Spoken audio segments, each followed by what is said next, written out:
दोस्तों आज की इस वीडियो में हम आपके लिए लाए हैं 5 ऐसे कीड़े जिन्हें आप बुरे वक्त में खाकर अपनी भूख मिटा सकते हैं, वो भी बिना किसी नुकसान के, जो शायद कभी आपकी जान बचा सके।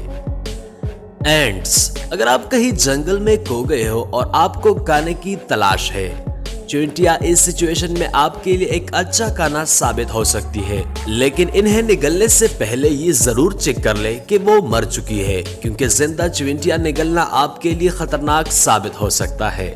इसके अंदर आपको प्रोटीन, कैल्शियम और आयरन मिल जाएगा, जिससे आपको सरवाइव करने में मदद मिलेगी।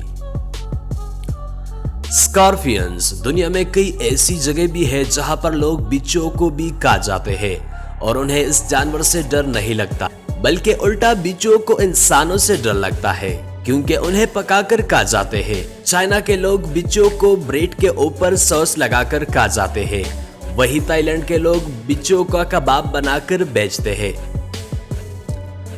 बीज। फूलों से शहद की मक्खी को उठाकर डायरेक्ट मुंह में रख लेना एक गलत बात है, लेकिन दोस्तों मैं आपको बता दूं कि शहद की मक्खियों को खाने में कोई नुकसान नहीं और इसका जायका अखरोट की तरह होता है, क्योंकि इसमें प्रोटीन की मिकदार ज्यादा होती है और इसे चावल के साथ भी खाया जा सकता है, ज्यादातर इंडोनेशिया के लोग। कॉकरोचेस। ज्यादातर लोग कॉकरोच से डरकर भाग जाते हैं, लेकिन दुनिया के कई हिस्सों में कॉकरोच को हेल्थी फूड के रूप में देखा जाता है।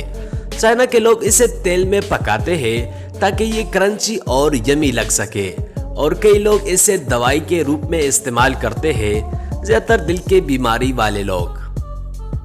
क्रिकेट्स। अगर आपको क्रिकेट की आवाज रात को सोने नहीं देता तो आप बाहर जाकर उन्हें खा भी सकते हैं, क्योंकि साउथ एशिया के लोग इसे एक हेल्थी फूड के रूप में देखते हैं।